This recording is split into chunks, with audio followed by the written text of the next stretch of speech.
Between the debate last week and a second attempt on President Trump's life, the presidential race has suddenly changed completely, big time, and I'll talk about why. But first, I do have to show you guys my favorite video of the week that has to do with the debate.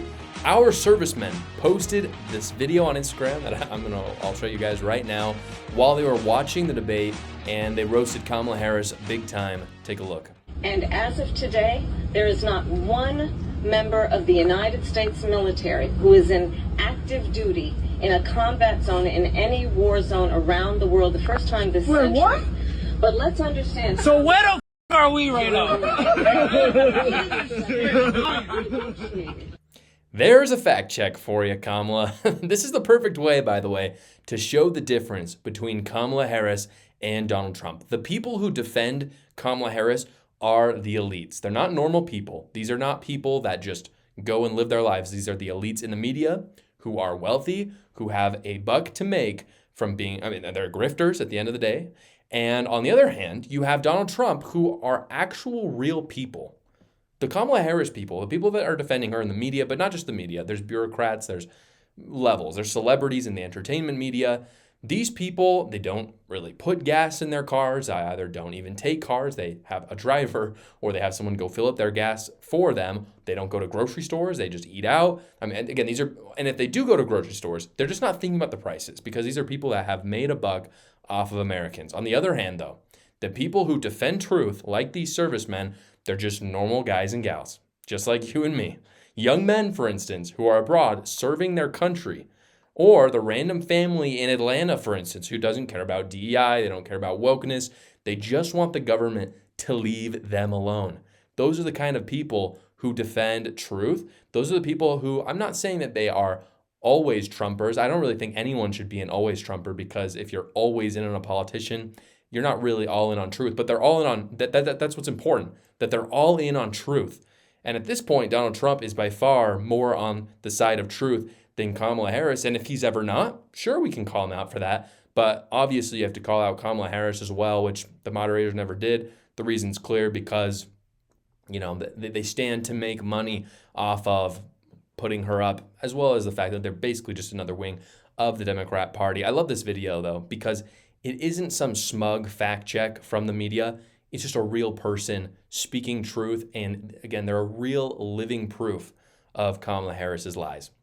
Well, guys, everyone is lying to you about the polls right now. I know that people on the left like to pretend that Kamala has this insane momentum, that she's the black woman messiah, that she's going to save the Democrats from Donald Trump, who's a fascist, even though he is not the one trying to censor his political opponents. He's not trying to send his opponents to jail. Somehow she's the black messiah. She's going to save the world from Donald Trump. And frankly, guys, so that's one side, that's the left. On the other side, there's Republicans and the right talking about how Kamala Harris is over and that Donald Trump has this insane momentum as well. If Donald Trump can win in 2016, he can win again. And if Joe Biden can win in 2020 and Obama can win in 2012, Kamala Harris can certainly win this time. So if either side is telling you this race is over, they're absolutely wrong. I'm going to show you why in the polls, and it goes a couple levels deep. This is something that nobody is talking about. I don't know why they're not talking about it, but it's incredibly important, and it's going to determine the outcome of the race. So I'm going to put up some polls right now. I'm going to show you why everyone has been lying to you about what is going on. There's a lot of polls. I'll kind of go through them really quick, but they're actually really shocking. These first ones are kind of less polls, but they are predictors. They run a series of simulations based on the polls, and then they have a percentage of how many times Donald Trump wins, how many times Kamala Harris wins. And there's a wide variety of them. Some of them are more credible than others, but they just came out with kind of their new chances of winning for each candidate post-debate. And I want to show you guys this because this is really important, just to kind of lay out what I'm talking about with what people have been saying about the polls. I'll show you this one first. 538. 61% Harris. That's what they're saying. Race to the White House, 58% chance Harris.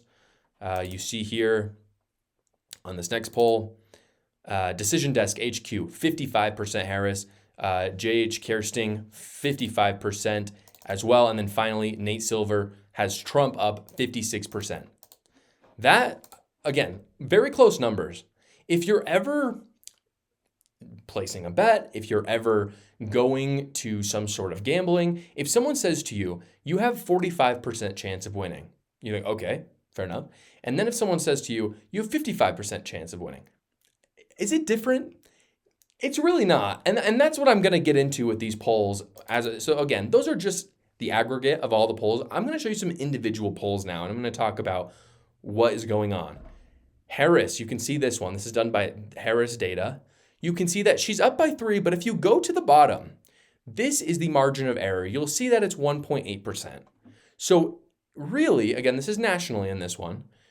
Harris happens to be up about maybe 1.2 at best, really, like 1.2, maybe 3 at best, but 1.2 effectively. Go on to the next poll now. What you're going to see here is something even worse, which is JL Partners. You see, oh, look, Harris is up by 1. Okay.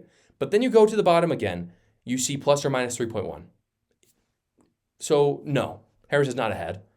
Donald Trump could be ahead. I'm not saying he is. He might also not be. He might be far behind. Go to the next poll. Harris is up by 4. Go to the bottom, plus or minus 2. Okay, so in reality, Harris might be up by 2. Go to the next poll. Trump, and this is in Pennsylvania, up by 2. Go down, plus or minus 3.5%. Okay, so basically we have no idea there either. Go to the next one. Georgia, again, I did some national polls. Now I'm going to very important swing state polls. Trump up by 1.7. Go to the bottom, plus or minus 2.9. Again, that's the margin of error. They're saying it could be within 2.9 of what we have here. So it's a dead heat. We don't know there. And finally, the last one, this is a post-debate poll for the national.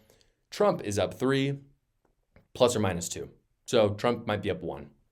So what am I getting at here, guys? What I'm getting at is that there's a couple levels deep in this. The first is that people keep looking at the polls and they keep looking at those numbers and taking them at face value. If it's within the margin of error, which every single poll I just showed you there is, except I think 1, it's a dead heat. We don't even know. That's the question. Like, it's not even a dead heat. It's that nobody has any freaking idea. So these people out there looking at you and they're just like, yes, Donald Trump is ahead. They're lying to you. All the people out there saying Kamala Harris is ahead, they're lying to you. In the polls, that is, okay? If they want to say it for other reasons, fair enough. But I'm just saying in the polls. That's one level deep. Now take it one more level deep, and this is what is even more important, and it's turnout. Turnout is incredibly important because these are, again, the polls are who would you vote for? But that's not how elections are decided. It's not who would we vote for. It's who actually gets out and votes. So the margin of error in itself is not even deep enough. It's who the heck is going to show up and vote. In other words, what I'm saying is nobody has any idea what's going on. If the turnout, and this is really what people have to decide, is where is the turnout going to be the best? If people have a reason and have some argument, and I've made this argument in the past, that turnout is going to be better for Donald Trump, you probably have a good reason to believe that Donald Trump is going to win this thing. If there's another argument to be made that Kamala Harris is going to have good turnout, then she's probably going to win. I don't really think that's going to happen. I've talked about it in other podcasts why that would be or wouldn't be. But what it's safe to say is that these actors out there, and it does frustrate me, who are saying the polls look really, really good for Trump. As of now, again, in the past, it might have been one thing. I'm saying as of today, after post-debate, there is just no clear winner at this point. Absolutely none. I'm sorry if that sucks to hear as a Trump supporter maybe, but it is the absolute truth. So what does that mean? What it means is turnout has to be fantastic. Donald Trump has to engage his voters to go out. Another thing, and this is, again, something that is positive for Donald Trump, is that these are national polls, most of them. And guess what? The popular vote doesn't matter because we don't live in a majoritarian democracy. We live in a republic, and therefore we have the Electoral College. And so even if some of these, plus or minus 2 or plus or minus 3s are not in Trump's favor, what we're seeing with Kamala Harris being up by 2, 3, what that might come down to is Harris being up 1% nationally. 1% nationally ain't even close to cutting it. It's just not. I've made the long prediction. This is the one prediction that has not changed. From Biden to Kamala Harris, I stay by it, and I think it's going to happen in November, no matter what, is that Kamala Harris, in order to win, has to have more than 3% more of the national vote than Donald Trump. If she has 2.5% more than Donald Trump, she loses. Donald Trump most likely takes Pennsylvania, which flips it for him. If she has 1% more than Donald Trump, it's like a red wave, like literally. And then, of course, if Donald Trump wins the popular vote, forget about it. Donald Trump basically at that point would probably win every single swing state, maybe not Michigan, but it would be an absolute red wave. So that's my point here, is that if you're looking strictly by the polls, nobody has any idea who is going to win at this point. So what that means is that turnout is so paramount for these campaigns. And frankly, if you care about Donald Trump winning, you have to show up and you have to help other people show up. That's what this comes down to. Thank you so much for watching, everybody. Please go down below, comment, like, and subscribe, and watch another video.